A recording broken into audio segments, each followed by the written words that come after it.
Vous êtes professeur ici à l'Université de Tallinn. Depuis combien de temps? Racontez-moi un petit peu votre travail. Le travail à l'université, j'ai commencé tôt, à peine j'avais eu la licence en 80. Les enseignants trouvaient que j'avais la sensibilité pour la recherche, donc j'étais collaborateur technique dès 1980 et jusqu'ici, mais j'ai fait les échelons universitaires et je suis maintenant professeur titulaire. Le travail, oui, beaucoup de travail, parce que c'est une université qui manque beaucoup en matière d'enseignants, en matière d'encadrement de recherche, ce qui fait que même si l'obligation de service devrait être 125 heures, je fais toujours, ce n'est que le quart de mon travail. Vous avez combien d'étudiants ici à l'Université de Tallinn?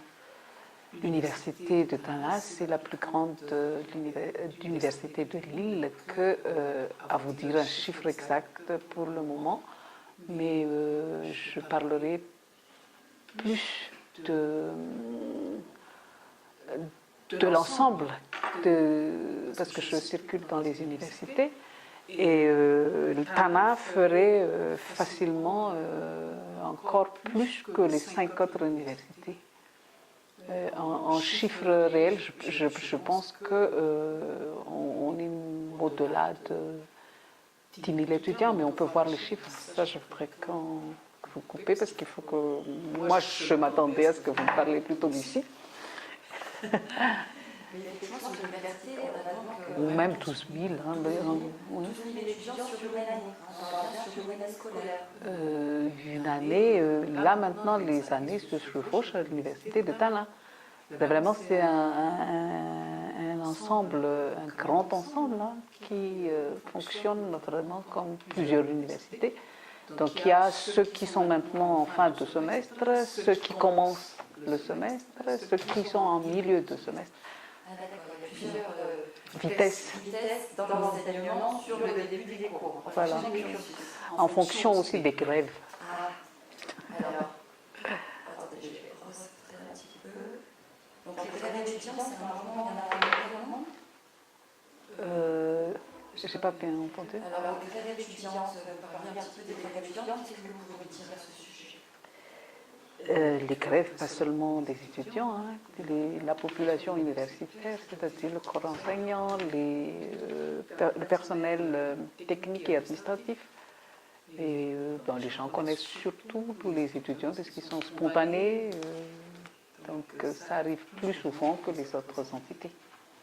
Et par exemple, la dernière qui a eu lieu, quelle était la revendication des étudiants? C'est à peine il y a 15 jours. Hein. C'était parce que les bourses étaient en retard. Et ils étaient déjà au milieu au milieu pour la médecine, je crois même qu'ils étaient presque vers la fin de leur semestre. Du coup, ils voulaient avoir leur bourse. Si on parle de bourse, ça doit servir pour les études. Et si on est au bout du semestre sans recevoir de l'appui, je pense que c'est... Mais ça arrive souvent.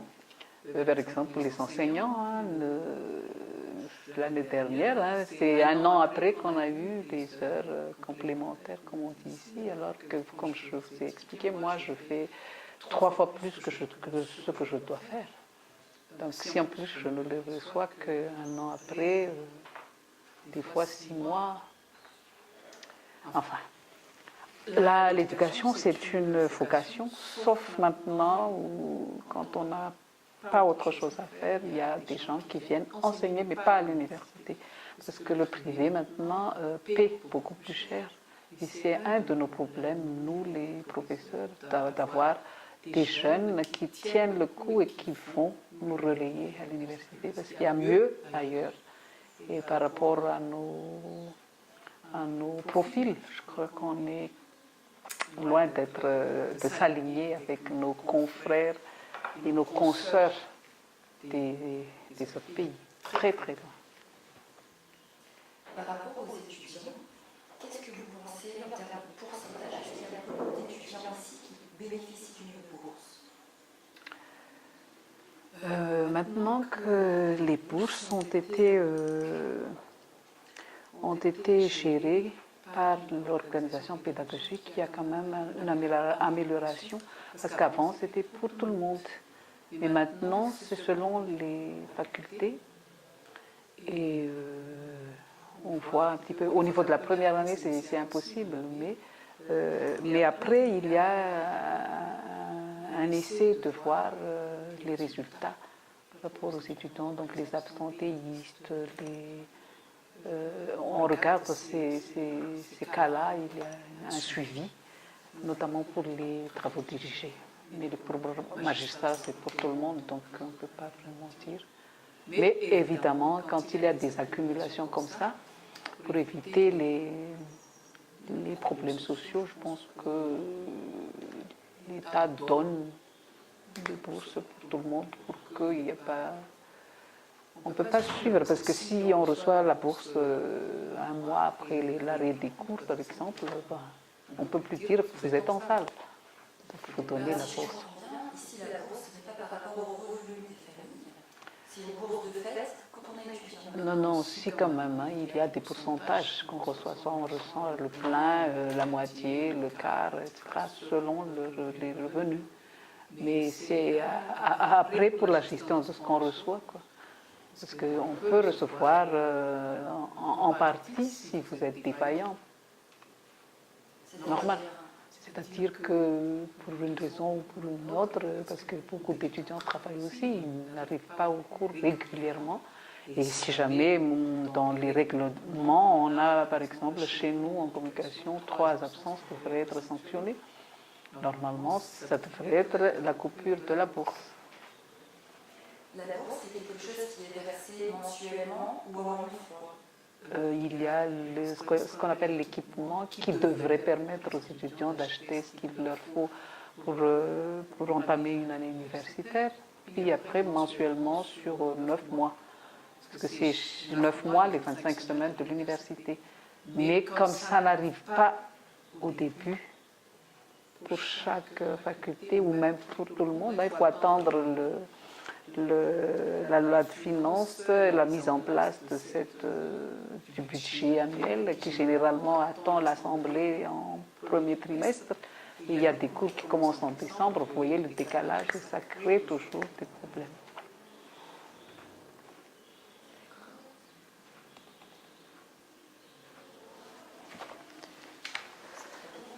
Alors, est-ce qu'il y a un sujet que vous voudriez aborder par rapport à l'éducation aujourd'hui à la Madagascar? Votre point de vue, vous, sur l'éducation aujourd'hui dans l'île, qu'est-ce que ce serait quoi votre message? L'éducation dans l'île,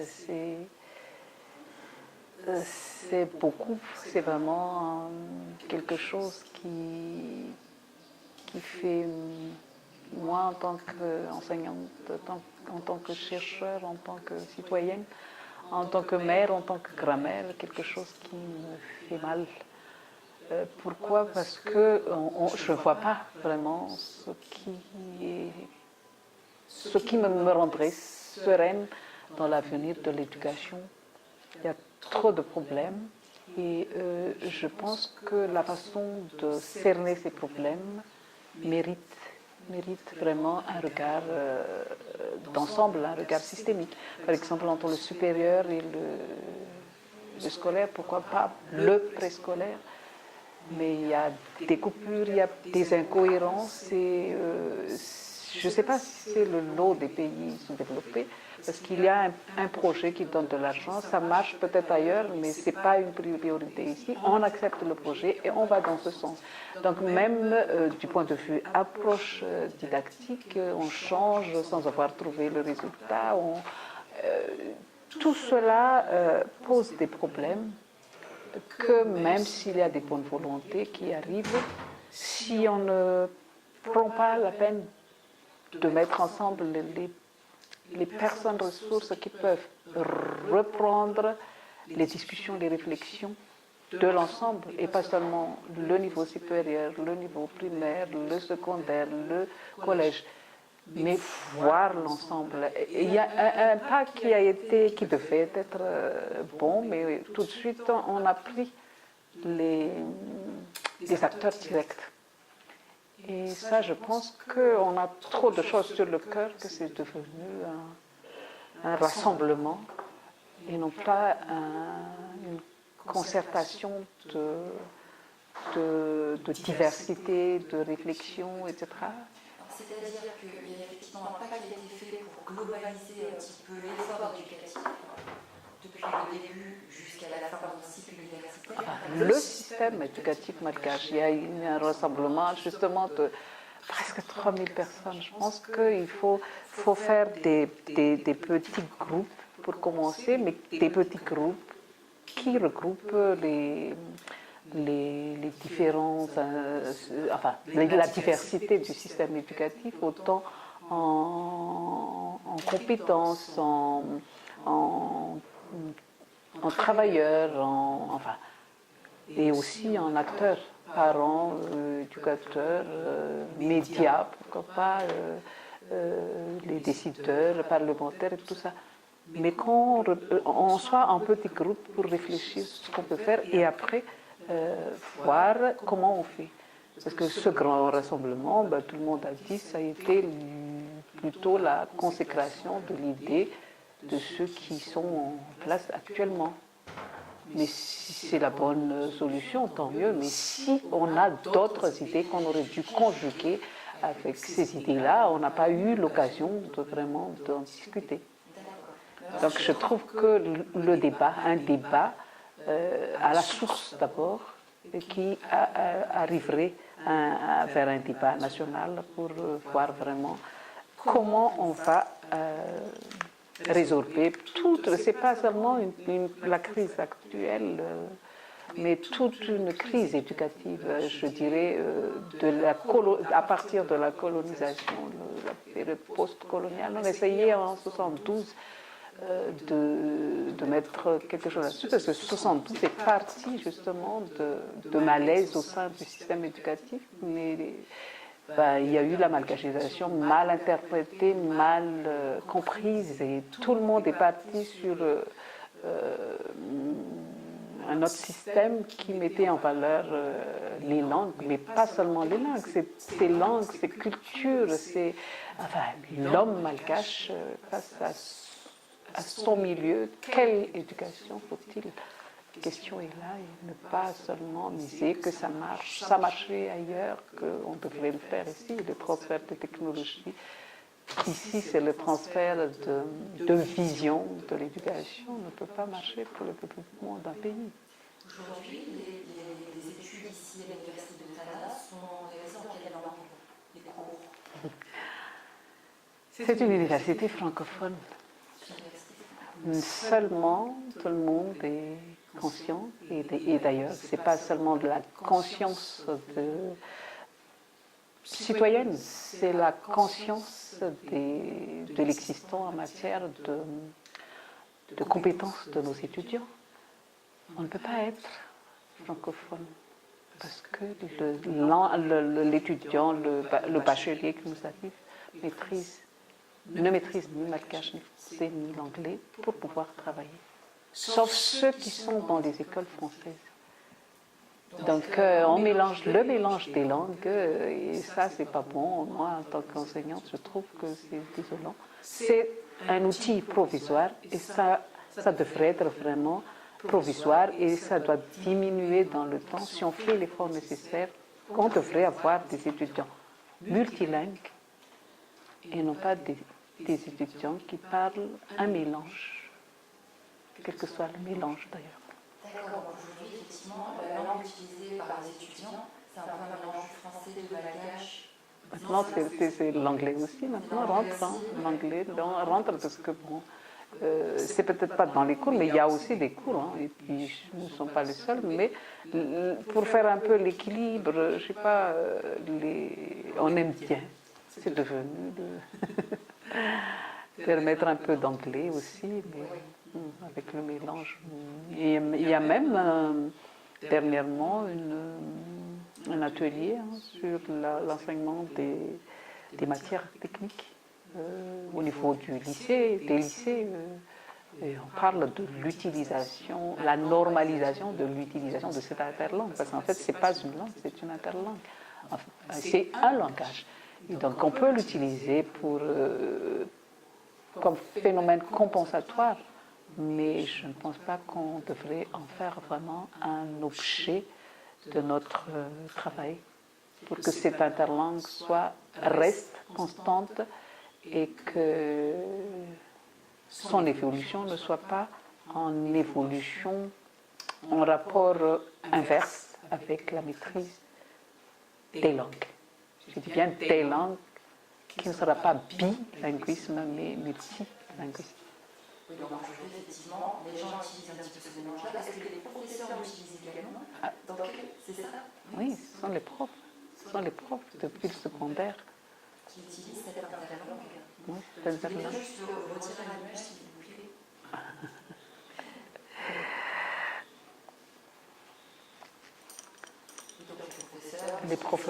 Les professeurs sont obligés d'utiliser un mélange pour la majorité des cas, pour que les étudiants comprennent. C'est vrai qu'on peut parler français, mais sachant qu'une partie comprenne ou reprenne. Et c'est dans les évaluations qu'on voit la catastrophe, quand vos étudiants reprennent vos phrases. Quand même, pour moi, un universitaire, même s'il commence en première année, c'est celui qui produit. Donc, c'est celui qui crée sa modalité du dire. Et revoir sa phrase dans les copies des étudiants, ce n'est pas du tout, pour moi, un indicateur qu'on a réussi. Mais on utilise l'interlangue pour pouvoir au moins communiquer entre nous, avec les étudiants. Donc, en fait, vous dites que vous voyez votre phrase qui font du par cœur, en fait. Et pour nous, les enjeux technologiques, je pense que chez nous, en communication, on a vraiment des cours sur ces enjeux-là. Parce que face à cette situation, même quand vous donnez des travaux personnels aux étudiants, de la recherche, etc., la tendance se répercute. Donc le plagiat, le copier-coller, ça revient souvent. Donc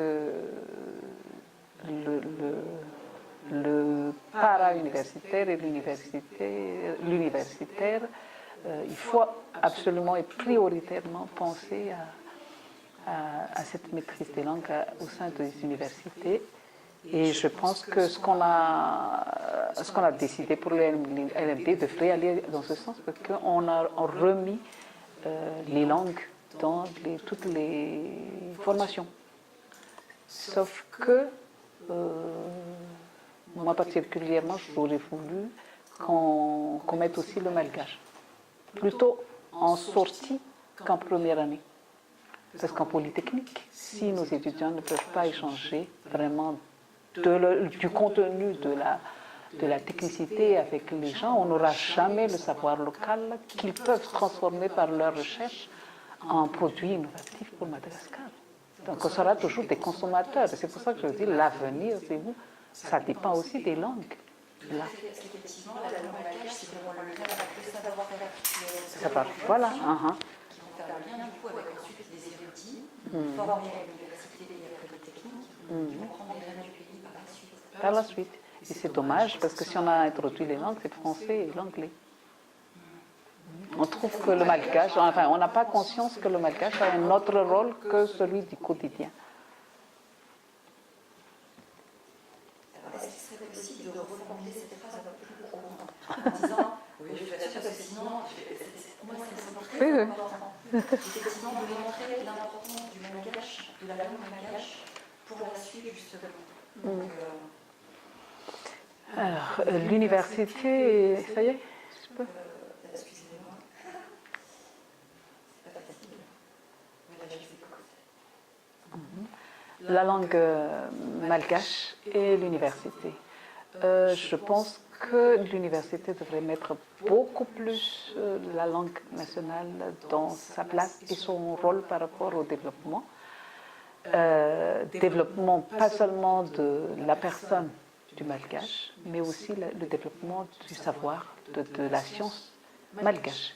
Parce que même si la science est universelle, si on n'a pas une créativité qui vienne de Madagascar, on n'aura pas ce savoir universel. Or, ce savoir universel, c'est en même temps pour développer localement, mais aussi pour pouvoir conjuguer avec le savoir universel.